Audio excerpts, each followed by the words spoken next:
this idea about the Streisand effect, the last thing that Israel would want at the moment is for Gaza to have kind of nationhood, statehood, to be officially recognized as an independent state.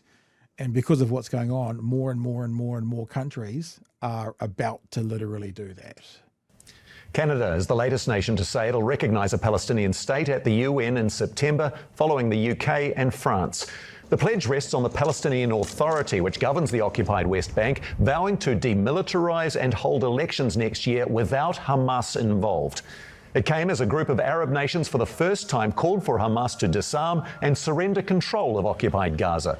Those are both key demands by Israel, which condemned Canada's move. Our Prime Minister, meanwhile, has held a call with his UK counterpart to discuss how to get more aid into Gaza and how to reach a two-state solution. So, little short story. That's how long all there did was that take him to craft that fucking tweet? Or 7 social media, talking about lots of people. Really interesting. Really interesting. And now that there are some significant countries, France, Canada, etc., kind of going, these guys need statehood or nationhood, you know, you got to start looking at our guys going, well, come on. You keep talking about this plucky little country that was ahead of the curve when it comes to things like nuclear powered ships and women getting the vote, and there's people beating you. There's people getting to the right side of history before you. Might be time to think about it, Mr. Luxon. You know, just happened to have Kash Patel's security detail in the Beehive yesterday. I wonder if there was any quick talks about that with Mr. Peters. But yeah, look, it's a good thing. It's a good thing, and it seems that the Palestinian government from the West Bank will take over in somewhat of Gaza. What we're hearing is Hamas is more than happy to step aside. We're not idiots. We'll wait and see, but that's what we're hearing. But I was thinking about it today, Ems. They're saying that, you know, up to 3/4 of Gaza has been flattened. Dunedin's 125,000 people. There's about 50,000 homes in Dunedin. Imagine flattening 35,000 of them and there still being 125,000 people in Dunedin. I just thought, how is this going to go anywhere? Like, whatever city you're in, I mean, like, obviously people have died, right? So let's work it out properly. Let's just call it 100,000 people. They say 60,000, 100,000 out of 2 million. That's only 5%, yeah, I think. So let's mirror that back. So rather than 125,000 Dunedinites, you've now got 15,000 houses to fit 115,000 Dunedinites, where it took 50,000 houses to home 125,000. And I had this little epiphany thing. I'm like, I cannot see how this works, purely because of those numbers.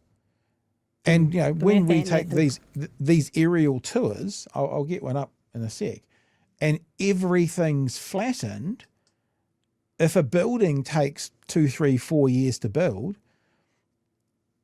but they have to build, like, they're what, 8 times the size, so 400,000, so they have to build 300,000 buildings, and one takes them barely build 2,000. But do you know what I mean? Yeah. It's like when you start to think about the numbers, I don't know how, I don't know what's going to happen, and I don't know how. Ems? Someone was just mentioning social media.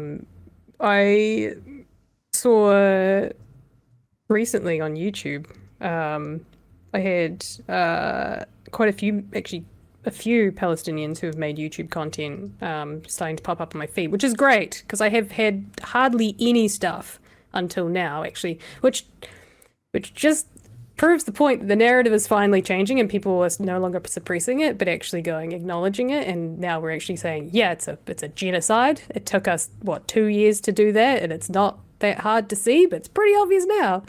It's just a shame that all of this shit had to happen before we got to that point. But I mean, speaking of AI, that looks like AI. That looks like CGI for a movie. You know, like some kind of atomic bomb movie. This is what they're going to use. Like I said, look, that's a 6-story You can get building. their money from Hollywood if they want. You could film a movie here. We got fuck all left. But you know what I mean? If this building here took a couple of years to build, I think that would be quick. But if it took a couple of years to build, there's 1,000 of them in this area that no longer exist. Like I genuinely don't know what happens now.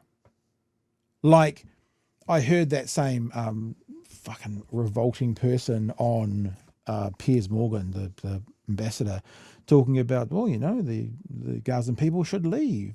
And Piers is like, you mean forced us? But no, they should leave of their own accord. If they want to leave, they should leave. And then they can come back when it's all built. But it's like, even if you believe that, when's it going to be The Israelis built? are going to build it. That under their control. Yeah, they're going to rebuild it and say, yeah, Gazans, come back. But you have to come back and declare that you're Israeli now and, you know, under our laws and our religions and God knows what else. So. And there's some you know, scale if you want, because there's people standing down here. You just see walking. There's some scale if you want. Jesus Christ. Yeah, I mean, look, I mean, I don't believe what I'm seeing. What I was saying with the social media is a few people that popped up. One young woman, I think was university age, sort of showing her daily life, and you know, on the balcony she was using like a very old gas cooker of sorts and making, which basically just bread, while she was looking at people down the street who were running. She was saying, you know, a few houses down got bombed recently, and it was like a busy marketplace street. It's very strange to see that. But then there was also another one that I saw where it was what Gaza looked like before and what it looks like now, and it was beautiful beaches. Yeah, it was fully built up. Like this is just a city, a country. Well, cities and country that just look normal, and then we just saw what it looks like now. And this isn't an isolated case at all. Like this has happened throughout the Middle East, thanks to America, and they keep having to rebuild. And they're not just desert plains. They got turned into desert plains because they got bombed the shit out of because people want the oil. You know, this sort of, you know, dynamic between Gaza and Israel. It's I think the crazy thing for me is that as I get older, and I don't know if it's probably like you were saying a few days ago about, you know, there's always been a war that young people have been at the front of protesting it. Yeah. But it's crazy growing up and seeing more and more of it, and history keep repeating itself, and it kind of just becomes normal. But also it's very strange. It's very strange. You know, you see the Twin Towers and then you see the war in Iraq, but then you learned that there was ones before that. And then we're seeing this again in the Middle East, just Syria. Like, it just, I don't know anymore. I'm glad that people are recognizing that it's a fucking genocide at least, but God, it had to get to this point before we actually did anything about it. It stuns me. So I've got some photos to show you. Give me a sec. Is there any chats you want to get to? A couple of those super chats while I look this up. Yeah, go on. What do we got? Kiwi Burb. Hello, Kiwi Burb. What mic do you have? Kiwi Burb's looking for an upgrade. I assume yours, not mine. You haven't got a Shure, have you? No, it's not a Shure. It's an Electro something or other, 8800 or something like that. It's about $1,000. What it was when I got it. I can't remember exactly what it is. Fancy. I have a Razer Siren in pink. It's a good mic, actually. Ian. Of course. Oh, it came in pink. I wasn't not going to get the pink one. When he stated that he needed to know who'd govern Palestine before he would recognize Palestine as a nation, Gaza looks post-apocalyptic. Yeah. Well, this is what I was going to do. They had a government. They were starting to build a government. Like, so they had people. They might not want the people that had people. So tell me something. How does this look similar to what we just looked at? Mm-hmm. So this is Hiroshima. You know, some standing buildings, rubble. Hiroshima. I put this in because I thought actually we do have a place that was destroyed that needed to get rebuilt. Now, I would suggest that it's a very different way of building today versus the 1940s and 50s. There was about 1 million people in Hiroshima, so half the size population-wise, half the amount of housing, and it took them. Hiroshima was heavily damaged by the atomic bomb. It was rebuilt remarkably quickly. Within a few years, the city's population had doubled, and by the mid-50s, it had essentially returned to its pre-bombing size. So that's 10 years to get it back to there. I would suspect that's okay. So that's half the number of houses. So you're looking at 20 years. I would suspect, no shade on the Japanese, but the style of houses and stuff and the building equipment that they would have had to build those houses would be very different from, 6-story concrete blocks.